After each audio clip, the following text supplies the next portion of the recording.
वालेकुम दोस्तों, मैं थोड़ा भाई मुहम्मद आसफ खिची। तो अपना जनाब 385 तो ये हुआ खड़ा खराब। तो खराब किमें हुआ खड़ा थोड़ा दसन लगे भी ट्रैक्टर जनाब चाहे होवे फीएट दा ते चाहे होवे जनाब मैसी वाले दा मिलत दा। तो इनके जड़े गेयर ने ना वो होंगे ने मेन 4 ते एक हाई लो। ठीक है ना जी। अगर टोटल गेयर गणीए तो 8 फारवर्ड हो गए तो 2 रिवर्स हो गए। ये जो मेरे वाला 385 है ना, कई होर काफ़ी लोगों के भी होंगे, क्योंकि लोगों ने जोड़ा है ना 4 आने उत्ते लाए हुए होंगे ने। मैं तो कुछ भी नहीं किया इस ट्रैक्टर नाल, तो लोगों ने बड़े बड़े शौक किए होंगे ने।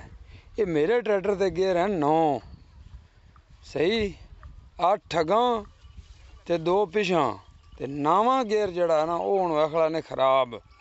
ये ट्रैक्टर 9वां गेयर हुण मैं खोली बैठा, तुहानूं विखाना गरारे गरूरे जेह्ड़े बाहर खुले पे न। ते वड्डा गरारा तो है ठीक, ते एक जेह्ड़ा है ना इंदा गरारे दा सिस्टम जिहा वो जनाब खराब हो गया। उंदे बुश बुश लवाने पैने न।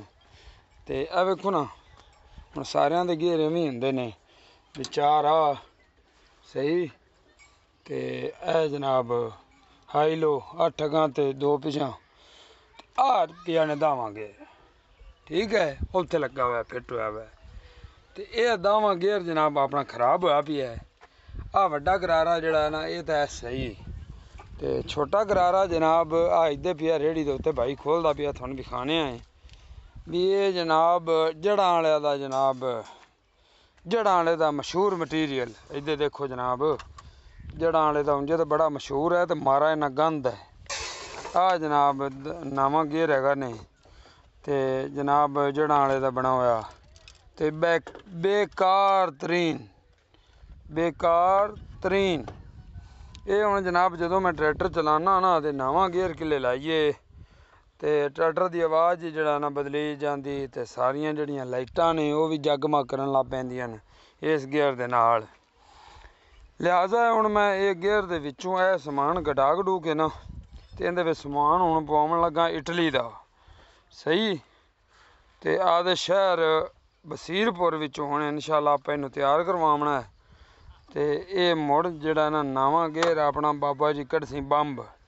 ठीक है ना, मैं आखा भी तुहानूं विखा देवां। एक तो जनाब ये वेखो उत्ते नंबर शंबर भी दिता हुआ ने, उसामा भाई इलैक्ट्रॉनिक। तो ये जनाब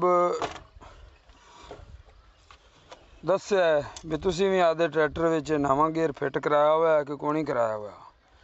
तो मैं हुण सैट सुट करा के ते मुड़ इंशाअल्लाह तुहानूं चैक करासां भी मुड़ कैसा चलदा है।